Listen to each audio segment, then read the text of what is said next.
why would they want to buy in this market? Why wouldn't you want to buy? I know that's. I know it's a weird question, but with rents where they're at, I just got a call from someone. Their rent just got raised, and they feel the value for what they're paying for rent, for what they're getting, is just exceeded. It's terrible. Let's just say you're paying $3,000 a month for rent, and you can buy a home for $3,500 a month. You're paying more, yes, but you also have additional tax benefits. You can write off the interest on that Forget loan. about the tax benefits. Yeah, I mean, you it's get huge. Interest deductions, you got property taxes. Potential equity in the future. Mm-hmm. You're paying towards your own ownership. You can make this type of a wall in your home, but you can't do it in your rental without permission. It's little stuff that comes from home ownership. It's pride, it's future equity. I mean, over the course of 30 years, if someone actually stayed in that home, it would be free and clear. Yep. And it would probably be worth 30% more than what they paid, if not more than that, and the way things are going right now with inflation, probably a lot more than that. I'll guarantee you that you're a millionaire by the time you're retirement. Exactly. Real estate's one of the only vehicles that keeps up with inflation. Welcome back to the Sam Maurer Hour. We've got a very, very special guest. We've got a 20-year agent. We've got an investor. He's also a board of directors member at CAR and also has a part-time events planning business. Kevin McDonald, welcome. Thank you for having me. Thank you for being here, man. I know you're a very busy guy. I've been seeing what you've been doing. It's awesome. You like it? Yeah. Good topics and good conversations. Yeah. And I mean, I think it comes at a perfect time, especially given the whole NAR settlement. Yep. Big news out there. Yeah. I'm sure from your perspective and my perspective, it's funny seeing a lot of these news articles come out and also what we see on TV. Yep. What's your opinions on the whole situation?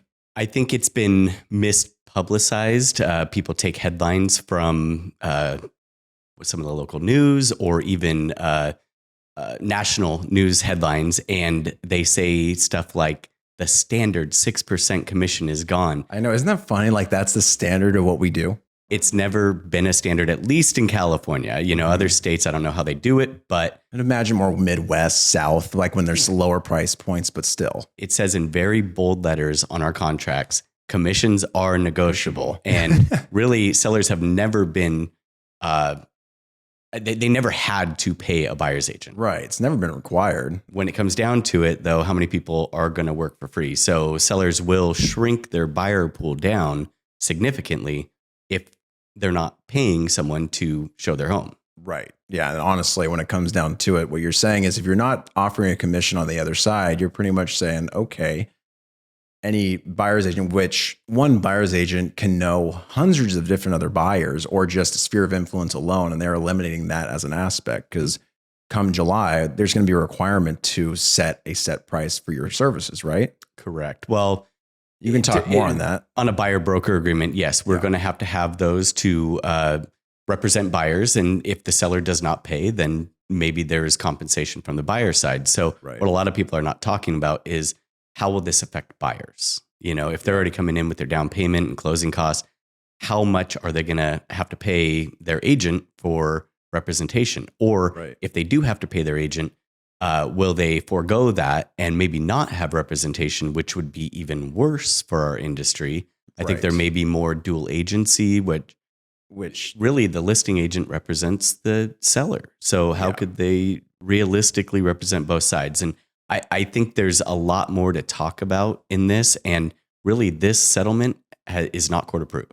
So not yet. There's still a lot of talks to come down. And NAR posted something about the president's comments recently being very misleading for what this actually is. The president at this time, which we've had 3 or 4 in the last 12 months or something like that. Crazy. It's almost like when the president was talking, he took a national headline and read it and then spoke on it, but really there was no basis to it. So I know there's a lot more to come from this. And there's stuff on Instagram and other publications that is very off base. And I want people to know, get it from the source, get it from NAR, get it from CAR, get it from your brokers to really know what's going on. Yeah, totally. I mean, I think it's funny.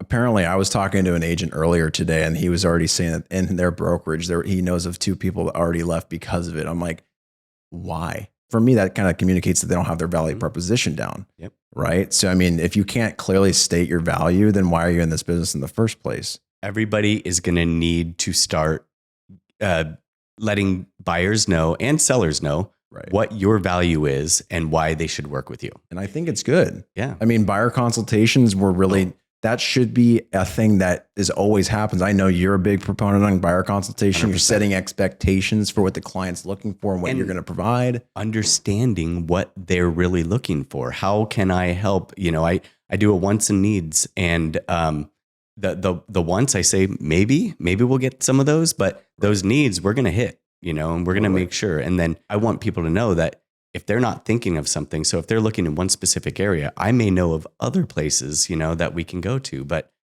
it's really, what's your value, you know? And I've been doing this a while and I've determined that, but new agents and even seasoned professionals, get your value proposition down. Yeah, that's really, really good. I would say so, because I think a lot of people, when you ask that, I would propose that in the lender report last week, you know, it was almost, I said, the one thing, this is an opportunity for you to talk to your friends and see why, ask them why would they work with you and what kind of value you bring to them from your industry, because then that'll help you figure out what you're actually good at so you can prioritize that in your business. Yep.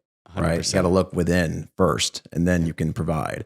Yeah. But yeah, so the news, I mean, just to kind of reiterate this to everyone too. So the NAR settlement is, just wanted to round it out. The NAR settlement is pretty much just saying, like, NAR, to me, it communicates to NAR, from me to NAR and to real estate professionals, that I'm not looking over your income anymore. That's kind of how I read it, in the sense of, like, the whole idea between the NAR settlement was that it stemmed from someone feeling like they were required to do something. That's where it started. They felt that it was a necessity, or how agents would portray it is, oh no, you have to pay this commission. Yeah. That's the standard. That's what it is. Yeah.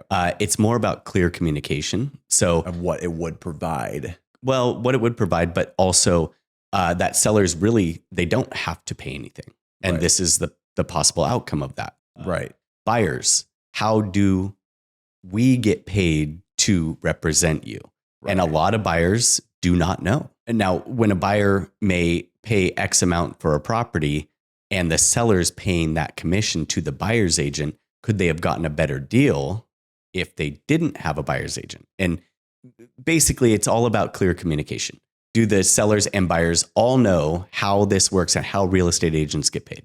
Yeah, because I think that I think it's a good thing. Yeah. It clearly defines it. And the only time I could see it posing an issue is if there's, let's just say, you've been working with a first-time home buyer. We usually know that first-time home buyers are limited on funds. Yep. And then you come to a property and it just fits all their boxes. Yep. But they don't have enough to pay your commission and they're not offering it. So I'll just pose that to you. How would you pivot to your clients? Have you thought about that yet? When it comes down to it, I have to work for a fee. Otherwise, the liability in this business is not worth it. Right. However, I also work for that client. So if it means them, you know, going that direction without me, you know, when it comes down to it, I just can't be a part of the contract, but I want to be a resource to them either way. New homes, you know, sometimes that happens in new homes. Totally. With buyer broker agreements, at least we have a contract with the buyer that we may be able to negotiate more with the new home builders. Right. Veteran buyers.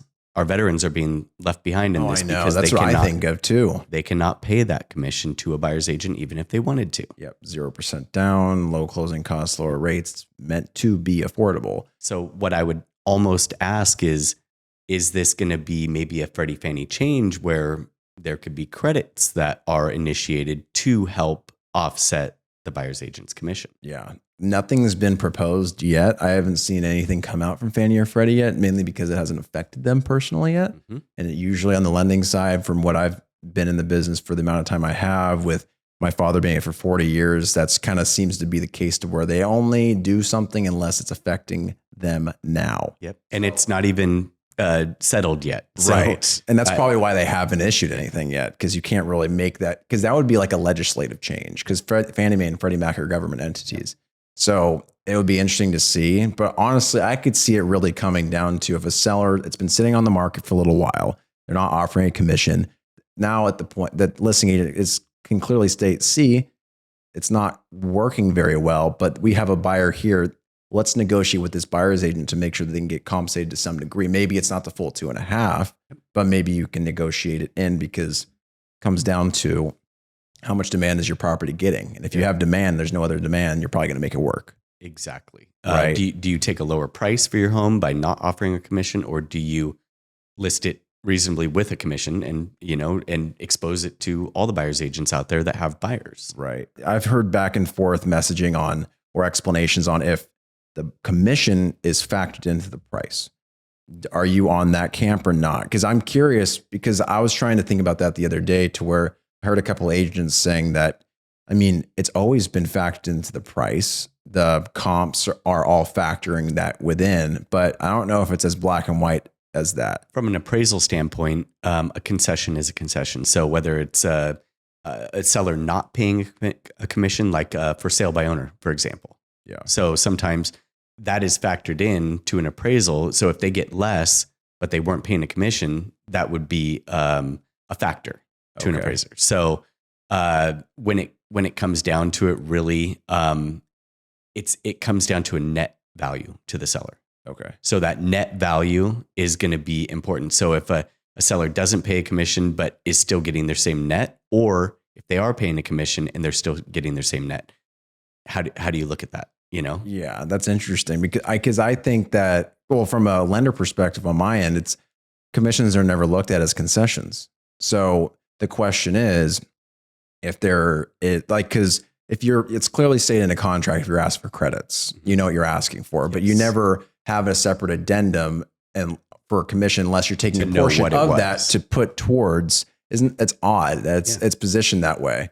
However, there are appraisers that have stated already that, when they notice a for sale by owner, maybe it's sold for less, they would consider that because they weren't paying a commission. Right. That makes sense, because it's a different marketability of that property actually got. Correct. Right. For me, it's clear and obvious. If you have a good agent, it's so obvious as to why you'd work with one. Yeah. I mean, of course, I've seen a lot of other folks out there saying that, this is great. I'm sure you've heard of it, but it's like, agents are useless. They're just they're only door openers and stuff like that. I'm like, well, there are some out there, like any other industry. Mm-hmm. I like to say, shitheads in every industry. And there are lame-os in every industry. But when it comes down to real estate, when you find like a pro like yourself, like it's a different experience and a different outlook on how your transaction could go and where you can go, because people, their exposures as far as Zillow. Yeah. Really. I mean, I revolve on my reviews, and I keep getting referrals because of that. Now, if someone has a bad experience, I always try to correct it. The only bad review I've ever had really on Google was someone that I didn't even represent. They were represented by another agent, and there was missing closet doors that they knew about. Oh, and they put a bad review because I didn't pay for their closet doors. And so there's always one. I think, what do you do? But I try to make sure that everyone has a good experience, and we do have value. And if you know the area better than your buyers, which people come in from out of town buying homes, they don't know what they don't know. So I may be able to open them up to an area that they can get more home for the money and they're happier with than what they thought they would be happy with. I like that. It's a good point. I mean, I use the example of, I call it plumber because I'm not a plumber. Mm-hmm. Because that's their profession. I call electrician because I don't know what to do with that. I call a general contractor from trying to add 1,000 square feet to my home. Mm-hmm. It's the same thing across the board. Yep. So when you eliminate that, I mean, I saw an article that pretty much stated that there might be a big value decrease if that turned into be a big problem. Mm-hmm. Because I think if that ends up being the case and they go to listing agents first, I know the next on the chopping block is dual agency, because California is one of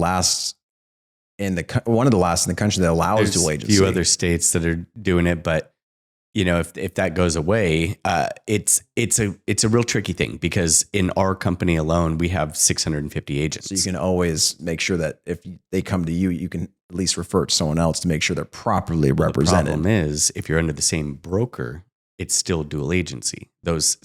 So nobody from my company would really be able to sell one of my listings. Maybe they were to differentiate it and they branch off of that and say dual agency to the point to where it can stay within the same brokerage, but not the individual license. Correct. It would have to be defined that way to really make it work for some of these large brokerages. Yeah, that's makes sense. And of course, I mean, that kind of leads into the next topic of like, I mean, with insurance too, there's a big change happening. I know they're adding a contingency in California. Are they adding?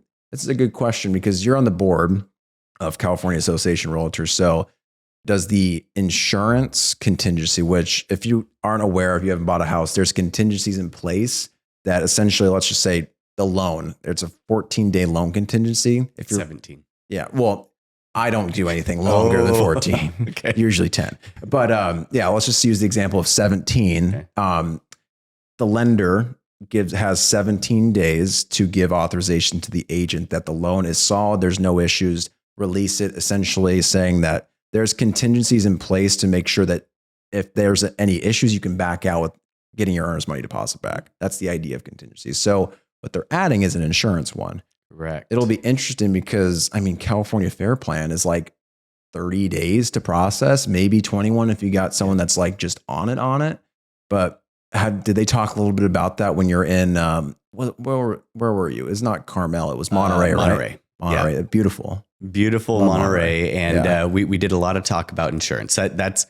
I'm the Region 3 director, which is basically Lodi to South Lake. Tahoe. Oh, wow. That's a big region. Big region. We're one of the largest in California. Yeah. And our issues stem from valley to mountainous, and everything in between. So much different. And insurance across the entire state was one of the biggest issues that we're facing right now. Yeah. California Fair Plan is so backed up that in the very beginning of a property that I know is going to have to be Cal Fair Plan, I am getting my clients in touch with the insurance broker, getting multiple quotes, and then starting that process because it's taking about 30 days to get bound insurance, and it's delayed 2 transactions already that we could have closed in 20 days because they're behind. It's terrible. And I think this is a very relevant topic just because, I mean, I don't think it's just Northern California. I would imagine that like places like Big Bear in Southern California, like any rural areas. Malibu's getting Cal Fair Plan? Yeah. Is it because they're close to the ocean? Because that would be more of a FEMA fire thing. Activity. I guess FEMA. Well, so I mean, anywhere actually deemed high risk fire. Deemed high risk fire. So I think Josh Flagg was on a national publication, CNN, talking about insurance recently. Mm-hmm. He said one side of, I think it was Sunset in Beverly Hills, is high fire, and then the other side is not. Because of the recent fires in the last like 5 years or so down there. But that's true all of California. Cal Fire has actually updated the fire maps, and there could be, I just had one in Auburn that one side of the street was in a high fire and the other side was not. What shit luck. Yep. Oh my gosh. And when they updated it, the client that I had, it's like, well, just my luck, I'm in it, So it was quite literally across the street. Correct. That's terrible. I mean, I don't know about you, but we're in Northern California, but this was a few months ago, but I got a Cal Fair Plan quote in the town of Loomis. Oh yeah. Like, in the subdivision areas like Sun Knoll, kind of like close to where your office is somewhat. But yeah, I was getting Cal Fair Plan in there. I'm like, what in the world is happening right now? It's starting, I'd say Rockland up. So parts of Rockland are getting quotes for Cal Fair Plan now. Good Lord. Pretty soon it's going to be all of California. I mean, just because of the recent, insurance, there's a bigger problem with this. Ricardo Lara, yeah. Destroyed, I think, insurance. Our insurance commissioner, to be exact. So by not allowing insurance agencies to increase by cost of living, or a cost of goods and services, I guess. Since 2020, everything has gone up. So building costs and lumber costs. So and the reconstruction cost estimator is going to be ridiculous. Yeah. So these rebuild costs from all these fires recently have just destroyed the claims. I mean, they've been paying out these massive amounts. Mm-hmm. And without being able to increase the premiums, you cannot subsidize that. Therefore, if you're restricted, uh, you're basically, I can't insure here anymore. So that's why a lot of the big carriers have gone away and are not insuring in California whatsoever anymore. Mm-hmm. I can tell you that California is one of the lowest in the nation for insurance premiums, which sounds weird. Really? That because they've been restricted. So Florida, you pay an outrageous amount. I heard of a quote in Louisiana after Katrina, like it were like $10,000 premiums. Yeah, all the hail issues in Texas and so forth. They're paying way higher premiums than we are for insurance, but it's been restricted so long that it's almost like a ticking time bomb right now. It's like a buffering in the opposite direction. It's not a good buffer. It's a bad buffer. And with Cal Fair Plan, those premiums are much higher. So why are they allowed to do it and insurance carriers are not? That's weird. It's interesting. And there are, calculations to that because they have to spread out the risk and all that. But why can't insurance carriers do that? Why can't we get State Farm back? Why can't we get USAA back? Why can't we get some of those carriers back? Because they're restricted and they cannot do business in the state without losing money. And that's not what businesses are there for, to lose money. Right. Yeah. I think that there was my buddy Louie and also, William Witzke, he was telling me, I think it was like something crazy. Like every $1.50 spent was, every $2 spent was $1.50 made for a lot of insurance companies. And then when it comes down to that, the P&L says it like, get the hell out of California. Yeah. I get it.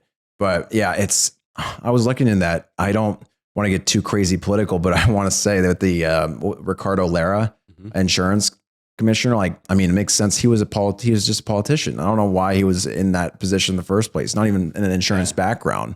No background in insurance. And if you don't understand it, how can you manage it or run it? Because my thought, I'll just read this part of an article because I think it's interesting for people that live in California. But the article stated, California insurer last resort is a ticking time bomb, like you were quite literally saying. But it's a ticking time bomb. Michael Diarelli, executive director of the American Agents Alliance and Insurance Agents Association, said that hearing, we are going to have a major event and meltdown. So it's a long bit, but essentially what I think is going on, we kind of talked about it a little bit off camera, but I think they're just upping it like crazy to have a war chest for the next big event to happen. And there's going to be. But I'm curious, to your point though, why does it have to be just Cal Fair Plan? Like, why are there no restrictions there? And are there restrictions from that? I wasn't able to get far enough into my research to know. Because I don't believe so. I heard of some crazy insurance premium jumps this past year. I'm sure you have clients calling you like, what the hell? Yes. So people are getting canceled and having to go to the fair plan. Well, they'll get on the fair plan. And then the next year, every year it re-ups. And it's been going up. And people that are on fixed income, like say Grass Valley, for example. Just had the same call yesterday. Yep. So they're going from $1,200 a year to $6,500 a year. That's a crazy increase, especially, because a lot of these, it's probably pension or Social Security or both. Yep. And most pensions don't adjust for cost of living. Mm-hmm. Social Security does minorly, maybe like a 4% increase, but that's not going to beat a 100% increase plus on your insurance. The craziest one I saw was, do you know the agent? You know Oliver Kane. Yeah. One of his agents, Colby Drunken-Miller. I don't know if you know him. Yeah. But yeah, nice guy, young guy in the business, and he had a deal. He was telling me it was in Colfax, and $350,000 purchase with a $6,000 premium. Oh yeah. And I'm like, it's nuts. That's more than 6 times a normal insurance factor as loan officers use, because we use 0.35% of the purchase price typically, but that's 3%. That's really why that home is not selling for $450,000. That's why a lot of these homes in the foothills are selling for less, because it's all a bottom line payment. It's fact. Right? The DTI doesn't lie. Yeah. It's the payment you're paying on is for a larger home. So you can't, it's weird. It's almost like you have to be here in order to buy something there. Mm-hmm. It's bizarre. But it's the unknown too. So next year, will it go up? So those buyers have to know when they're buying that home that Cal Fair premium could go up another $1,000 a year, and so on and so on. So I predict that there's going to be a lot more homes coming available in the foothills due to this specific issue. It's a good point. I think that the only people that won't care as much will be cash, but they still want insurance.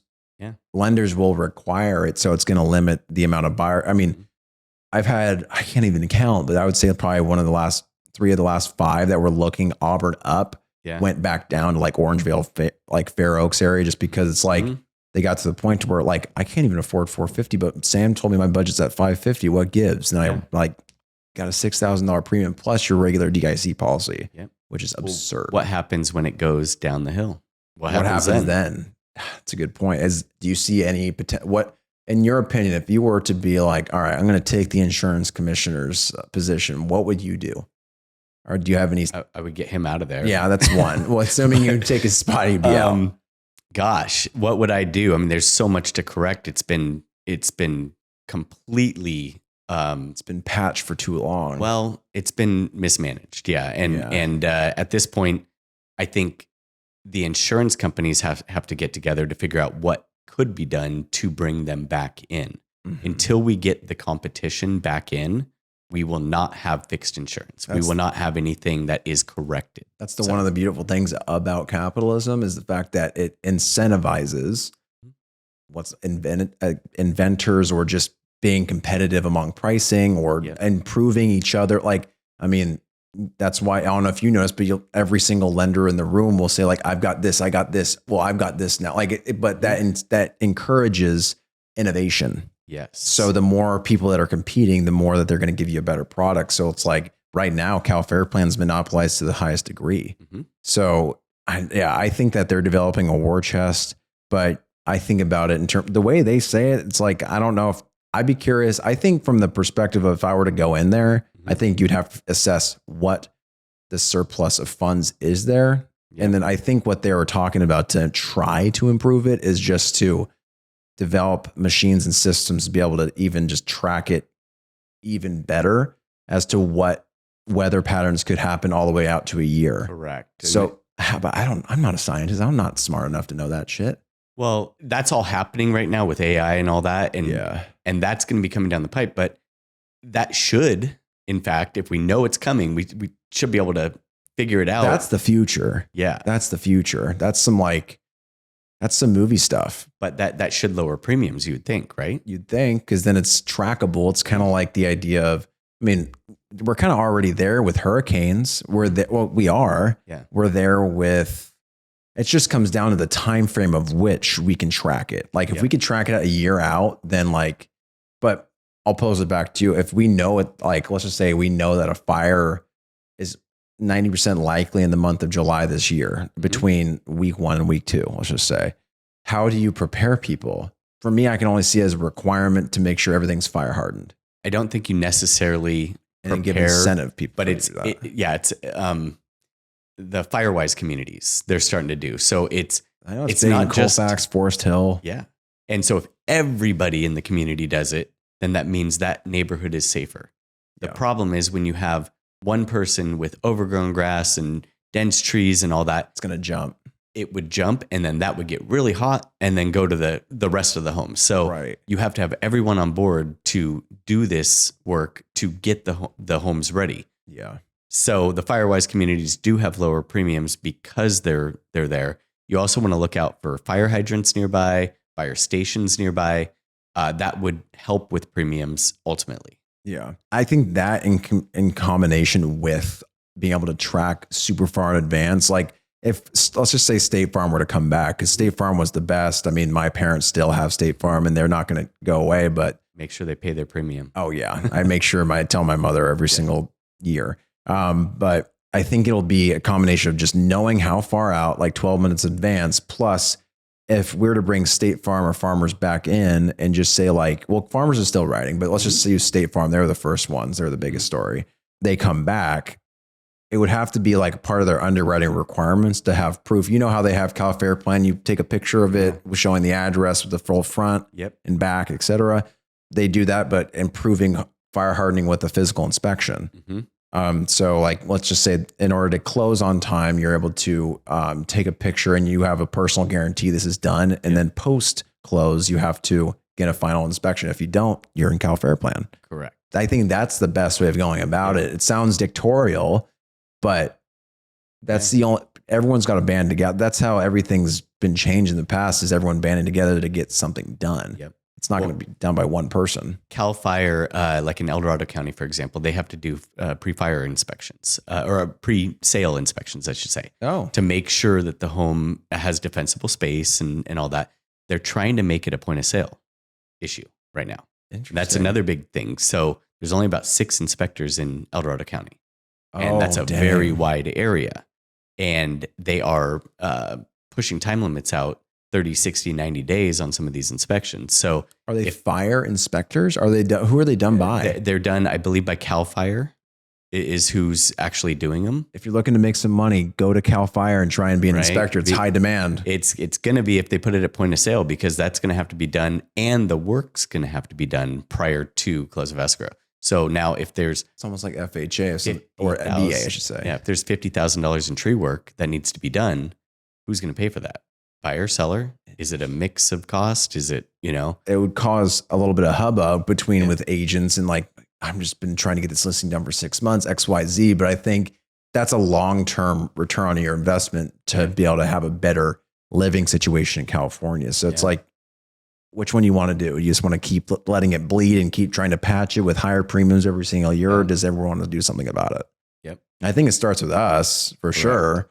Because I mean, what was the statistic? It was like when you sell one home, how many jobs does that create? Like 5? Remember when we got that in Placer County? It was something. Yeah, I can't remember what the exact number was, but when people buy a home, they'll go to Home Depot or one of the major hardware stores and buy stuff for that home. They'll go to furniture stores. They'll go to electronic stores. They'll go to, so it supports the economy in a major way. I think it was something like $60,000 in revenue or something. I don't know. I mean, you think of it just from like just doing just the transaction. You have the agent, you have the loan officer, you have the underwriter, you have the processor, you have the doctor, you have the funders, you have the inspectors, the appraiser. Like just that alone, you got like 10 people. That's even pre-sale and then post-sale. Exactly. So it's like, in a way, it's almost like I'm glad that we have representatives like you at CAR to be able, because truly we're at the forefront.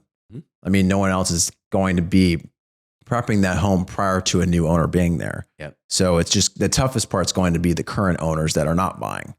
So how are they? But I mean, if you're incentivized with a far lower premium to do certain things, it's just going to take the people that don't have enough money to take care of it. So it's going to be interesting to see how it all plays out. I know certain insurance companies as well have been hiring private firefighters, like firefighting crews. Oh, yeah. So their insured property, they're going to go protect that home during a major event like a fire. Yeah. And I've literally seen burn areas where one house sits in the middle of those burn areas because they had a fire crew there. Oh, wow. So they were kind of doing a controlled fire?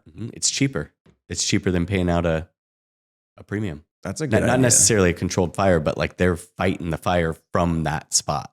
Yeah, that's wild. It's interesting. Could you imagine? I'm just imagining you in your robe, just trying to like fight the fire without a garden. Yes. No, it's professional firefighters, but it's not, it's protecting their investment. I mean, they're putting foam on it and all that, Yeah, pride of ownership. Absolutely. I'm just glad I have a brick house. It's never going to burn. I know you are set up pretty well. That barn though, you got to make sure that's the barn's awesome. Yeah, the barn's so cool. We'll see, man. But I think those two are going to be a good element. And I think it starts from the point of sale. I think that it'll be a big pain in the butt first, but that's with any change. Like with this NAR settlement, there's going to be changes. There's going to be adjustments. Always changes. It's not the end of the world. Stick with this business. Lending it's a great changed business. entirely in 2010. Dodd-Frank Act, like loan officers got out of the business because they they realized they couldn't just bullshit their way through a sale, and they got to be advisors. But look at us now. We're professionals that are in the long term, and we help our clients long term, just how agents do now. But well, I appreciate on that insight. But I wanted to talk a little bit about you and your journey. Yeah. So you grew up in the area. Yes, I went to Bear River High School. That's right. Yeah. That's right. So I went to Del Oro. So if nobody knows, that's like, 40 minutes north of Del Oro? Say 30? 30. 30? Yeah, max. Yeah, that's fair plan territory for sure. Yes, it is. 100%. But it's God's country out there. It's beautiful. It's amazing. It's gorgeous. I grew up with lakes and rivers and just beauty all around. Yeah, so it's a beautiful spot. Yep. So you went to Bear River High School. What was your first job? I actually worked at the video store down the street from... Was it a Blockbuster? No. it was a little private video store. It was cool because I got to meet a lot of the people around, and I ended up having some really good friends that I've known forever from that video store job because they would come in all the time, and it was just a neat atmosphere and little local town video store. You were already building relationships. Exactly. How old were you when you had that job? I was 15. Okay, that's exactly when I got my first job. I was at Diamond Oaks Golf Course as the guy that cleans out the carts. Yep. You got to start there. You got to you got to start in those.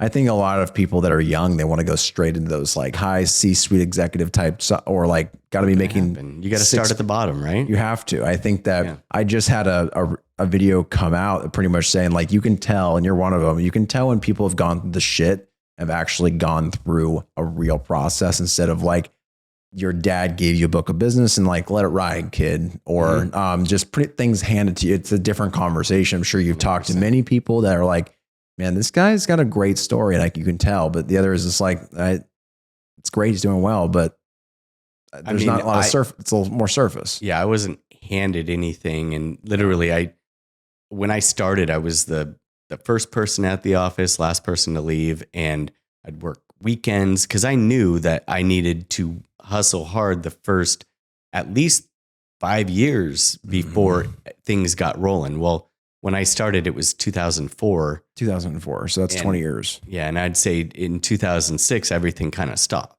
and then 7, 8, 9, so then I had to revamp and try to figure out what direction I'm going to go with this business. And there was a portion of time, I don't think I closed a deal for 6 months. Buyers just stopped buying, and sellers still wanted the world for their property, and then we started seeing short sales and foreclosures. But really, I wasn't handed anything, and I had to really, really work hard and make sure that I was out all the time on a consistent basis. And I think this business is consistency. Yeah. If you're doing the right things on a consistent basis and you're showing up, and you're showing up on time. I first listing appointment I ever had. Yeah. I showed up about 10 minutes late because I got lost. Yeah. And we've all been there. Yeah. I didn't get the listing. They actually turned me around at the door. What'd they say? They said, "You're late. You didn't call." And that was my bad as well. And learning experience. Yeah. And it was something where I'm 10 minutes early now. And for everything. That's ingrained into your brain. It's ingrained. And if I'm by any means running late, traffic hits, whatever the case may be, I'm calling ahead of time, because I don't want to be turned away at the door again. That was ingrained. I like that. Yeah. Did you ever have a mentor starting? Did you ever have anyone you followed? So my broker, for one, when I started, there was Gray. No, his name was Dominic. Okay. I don't know him. So when I started, and there was another, a guy named Bud initially. He worked for Syntex Homes, but it was like the residential division. And I actually they were big in the early 2000s building homes, tons in Roseville. But it was not the new home division; it was the residential homes division. And I worked doing telemarketing for him when I started. Oh, there's a way to start. And that was interesting. And I transferred over to the other broker, and I was doing telemarketing there, and I got really good on the phone. So I got to the point where I could get people that said no to say yes at the end. And I really like doing that even today. But it's on a basis where it's positive for them. Yeah. So you are very good at that, I will say. It's never a hard sale. No. But you're really good at figuring out a way for people to see why it benefits them. Correct. And if it does, I want to explain it in a sense that you're going to understand it. Yeah. And that's what I really learned the most from that type of sales is, if it's good for you, why wouldn't you do it? And I like that. I try to lead into that today, but from there, I got I saw actually what some of these people were making on the deals that I got for them from my. Oh, is that how it started? And I went, I could do that. I could do that. I could do that just as well. Right. So I got my license, and I just hit the ground running because I already had a knowledge basis of it. Now I had to learn the contracts and learn the backside of stuff. So the nice part was, when I started, everyone wanted to do listings in the office that I was. nobody wanted to work with buyers because it was just a pain. So there was a bunch of listings and no buyer's agent. So I just said, I'll take the calls. And so I'd take a call move. And it was seriously, at that time, it was such a hot market that I would go to the house, meet the people, and they'd say, okay, we'll write an offer. And I'd write the offer and say we'd get it accepted. What year is this? When you started? 04. Mm-hmm. I was going to say things were popping off. Yeah. Everyone could get qualified back then. Yeah. I was extremely lucky to be in the place that I was, but I think it was luck with foresight of totally. I'm going to work this as hard as I can because I saw what was there. I mean, the messaging and the communication's half the battle with the people. Yeah. I mean, if you can't talk to people and understand what their benefits are and kind of relay that on why it is in that benefit they're looking for, then, I mean, you have to start from the ground up. And most agents don't have that background to be like, telemarketing sucks. Like it's not fun, terrible. But you really learn really quickly to get a thick skin and also be able to talk to people. It built my confidence with the ladies too. I bet. That's how you met your wife. Hey, she said no to me and I still got her. This is why the benefit of dating Kevin. Right. But yeah, I mean, from those efforts, I literally had 12 open transactions within the first 3 months. Like, I mean, going through the motions and in escrow. Dang. And so all the other agents were like, what are you doing? And I'm like, I don't know. I'm answering the phone. Going to meet these people. It's like, and people, what is it? Half the battle is showing up. Totally. And they weren't taking the calls. So I just, after they saw that, they were like, okay, I'm going to start. I need to get some buyers. I'm going to start doing this too, you know? And so it was just interesting, but it was a fun time in the business. And it was the Wild West back then. Yeah. But honestly, even after the big change in the switch in 6, 7, 8, I noticed in 2007, I started working with the new homes, and you just got to adjust. The brand new homes were the best deal out there. You could show these crummy, resale homes that were priced 20% higher than the brand new homes that they were upgrading to the 9s. And sorry to cut you off. I'm just curious. Did you have any thrashed homes after the 08 thing? Because there was a big issue with people just leaving their homes in droves because they didn't have any equity in their property. So they're like, screw it, I'm bouncing. So I'm curious, did you ever come up to any properties where it's like, what the hell happened here? I went to homes where they took all the cabinets in the kitchen sink. I'm like, what the heck is going on? I've been to homes with squatters. I bet there were a lot of squatters back then. Oh, it was the Wild West. You would drive through a neighborhood. Let's just say, for example, I'm throwing it out there, Lincoln. Sure. Some of these neighborhoods that had big population growth during that period of time, Natomas, Elk Grove. Lincoln did have a big population growth. So you'd know the properties that were either foreclosures or short sales or going to be foreclosed or vacant for that matter by the color of their lawn in the summer. If it's just brown. Or in the winter, if it's just completely all weeds and, know. Yeah. It was interesting because at one point in time, there was probably 60% of the homes, if not more, in Lincoln that had features like that and that were going through that phase. And I was blown away by some of the prices. I mean, we were getting places at $70 a foot. My dad bought this home in Natomas for, I think it was $50,000 or $60,000. Now it's worth almost $500,000. Oh yeah. It was just like the fact that you could think of buying a home full cash is just so cool to think about, because it's like, no, I mean, I don't know about you, but like even as an investor yourself, you're probably not going to buy many homes that are cash. Most of the time you're not. You just want to make sure it's cash flowing. Yep. Right. Were you aware of what was going on in the London industry? Was there anything like, how are they getting approved? Or like, like in the lending? Yeah. Because I know, like, I only hear stories because I started after the 2010 change, my dad's been in it for 40 years. So he's seen so many changes. He was his own lender. He managed his own $50 million warehouse line of credit. He was a full blown lender, but he decided, I think it was in 05, 06, after he came back from the Las Vegas convention. He said, it's like, have you ever seen, I say this story all the time, but you've seen The Big Short, right? Oh yeah. So you remember that scene with Steve Carell talking to that collateral debt obligation manager that, I'm just going to say the Asian guy just because they're both sitting and eating sushi together. You remember when Steve Carell was sweating? He was just like, oh my gosh, you could just see that things are just going to happen. My dad had that same type of conversation at that big convention. So when he came back, and told his entire loan officer division at the time, he had 200 LOs.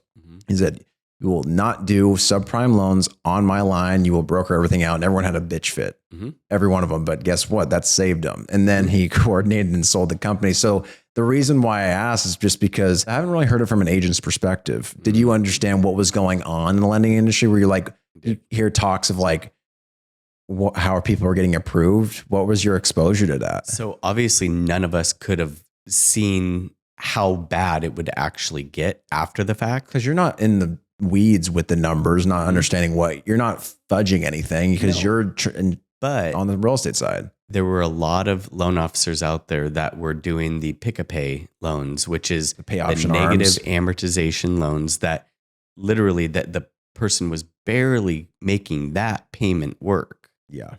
And they were saying, oh, don't worry about it. Just refinance. Yep. And I talked several people out of making a decision like that. But there were some people that said, they were adamant. I want to do this. And you can't really stop that. But at the same time, that was the biggest problem is as your back end is accruing and you're paying the minimum payment, just like a credit card. So back end's accruing, value's now going down. It's an inverse effect. Yeah, that's not good. You start here with equity and you're like, oh shit. So then why would the seller at the time, or why would the owner for that matter, keep paying on a property that's completely upside down? Useless. So they bought for 400 and their neighbor's selling for 200 on a short sale. And they owe 350.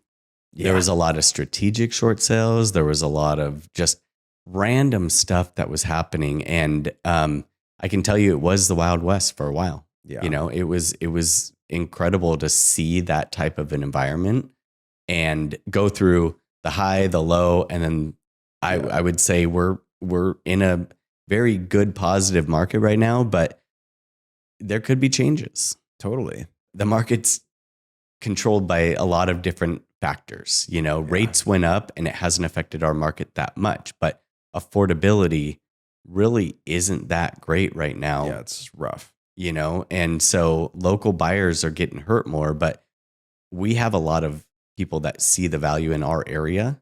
Yeah. So LA, Bay Area, a lot of people coming up this way and saying, wow, I can get this type of a house for this price. I know. They see under $1 million. They're like, it's crazy. And it's good to keep the values up, but at the same time, it's a growing population and our local buyers are having to move out of state and or other areas that, may be more affordable and they can't afford it here. Sometimes it's tough. I mean, you've met Jacob, but he was on the podcast last week and he just bought his first home in January. Oh, nice. And that was exactly what happened to him. Well, it was in 2021. He was in the financial capability of buying a home, but he held off because everyone had that same feeling of like, something's got to give. Nothing has. And it just got to the point to where it's like people try and compare it to 08. It's just so not. Like by law, as loan officers, we have to make sure that you financially can afford it. The only thing that we cannot control is what employment does after the fact. So I've noticed that's the only thing. So if anyone wants to be a doomsday prepper, which none of us are, I'm not even in that camp, but the only thing I look at is an unemployment, but we're not seeing anything. The only places I've heard of really laying off is like solar companies, just because mainly solar has changed a lot in the industry, but makes sense. But that's, again, changes happen. Yep. And it has to, and industries change. And, I think with AI coming, we're going to see job loss. I think with the increase, the mandates for minimum wage increase, that's going to create more machines doing business owner some sees of those jobs. A $10,000 one-off cost versus a $15 an hour for X amount of years and get emotional output because that's the one thing that people see is people have emotions and it's a lot of the time make decisions on that, but machines don't. It'll be interesting to see, honestly. But I'm hopeful of the market. Yep. For sure. I like our area just because I think that Placer County is amazing. It's a hidden gem. It really is. Yep. So you've been in the business for 20 years. From a real estate agent perspective, if you were to give any advice to an entrepreneur trying to make it in any business, okay, what would be one element that you would tell someone? You talk to me. I'm a young person. I'm trying to build my business. You almost have to, in my opinion, think about business first right now and other things second. And I hate to say it like that, but you have to make sure your business is at forefront every single day. So you have to put a lot of time in. So anybody starting up a business, they're having to put a lot of time in that first couple years. And if you're not putting the time in, I think you're going to see that you're not seeing the results, and it's unfortunate, but some of the TV shows that you see, it's the glitz and glamour in this business. And it's, for me, at least, it wasn't that easy. I mean, it took a lot of hard work and a lot of time and understanding, education. So, a lot about the loan side of things. I learned a lot about the real estate side of things up front, and I think knowing your business inside and out and then putting the time in to figure out, okay, where am I getting business and how can I get more of that? And then have 3 or 4 legs of business, how I get business from this resource and then this resource and this resource, so you have to put the time in and do it. It makes me feel good because I think that's what I'm doing is, for one, it's always the older women in peak are saying, like, why don't you have a girlfriend? Why aren't you dating? Why aren't you doing this? Like, for that reason. That will come. But until I build myself as a man and build my business to be successful, I'm not really worried about that part. Yeah. And like, I think about your perfect example. You started in 2004, but you got married in 2008. Yeah. You put a few years of hard work into the business and you found the one. And we were dating during that time, not to say Morgan's cool. She gets the whole crazy entrepreneur lifestyle. Correct. And her dad was in the same realm. So he had an entrepreneurial business, and it was something that she kind of grew up with. So she understood. And I think we're happy with the results from that hard work. But even today, I'm not going to say that I've stopped. No, you're not. I mean, I work every weekend, both days generally on the week. And if I want to take time off, I will. Yeah. But if I'm here and able to work and I feel that there's opportunity out there to do business, then I'm going to be there to do it. And people say, why do you still do open houses? Because it's there, and that's how I meet people, and that's how I gain more contacts for the future. Yes, it's one of my legs. It's cool that you say that, because I think that a lot of people try and go for, I want a bunch of streams really quickly of income. But with you focused on your real estate business first, and then like, okay, I got to a point where I've got this handled. I'm really, really confident what I do. And then you bridged into, let's buy an investment property. Yes. And then that opened up a new one. And then from there, maybe I should turn this into a team, because I've done this myself. Let's teach others. Yep. There's another leg. So I don't know if you listen. Have you ever heard of a Patrick Bet-David? He's one of my favorite people to listen to. He's actually in insurance. He was, but now he's big entrepreneur. But the biggest thing that he always said, and what you're saying right now, is master one. And then when you can self-sustain that, then open up another. Yep. Because a lot of young people like myself want to just go, they have no patience. They want to go straight for all this like drop shipping, affiliate link. I want to be in real estate, like all these one-offs that think they're going to make money because they saw a YouTube video or a short. Yeah. Well, just like we were talking about people trying to do too much. Yeah. So like an agent trying to do insurance as well as loans and whatever else, side hustle, Uber, you don't have the capacity mentally or physically to do everything. And the client's going to fill it. Yes. And you need to focus on one thing and be really good at it, in my opinion. Yeah. And then, like you said, expand out. The rental properties were amazing for me, and they still are. Yep. And that's one stream that will support me, even if real estate slows down. Because you got the cash flow. Yeah. Yep. Every single month. So that's brilliant. I love that. Yeah. And if there's anyone that is new into real estate, would you give them the same advice? I would, yes. I think that mastering your business first, making the money in real estate to support these other things. So investments, investment properties, whatever the case may be, even a side hustle, it doesn't matter. I mean, if you did drop shipping or whatever it may be, that type of stuff should come from the income you make from the real estate industry. I love that. Be very smart with it too. Get a good CPA. Pay as little taxes as you possibly can, because that's going to help you gain more in the future. Totally. I couldn't agree more. Legally. Yeah, legally, of course. There's tax benefits to real estate. Another reason why to own. Yes. So this is the last question. I think this is amazing. If you were a new real estate agent, what would be 3 things to focus on if you're talking to a brand new agent to build their business?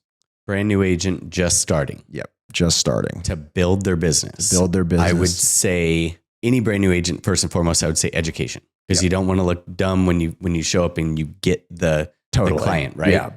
Build your structure first. Build your structure, know your business. So let's just separate that. That's not how to get business, but that's what Let's you assume want. that has already been in place. Yes. Yeah.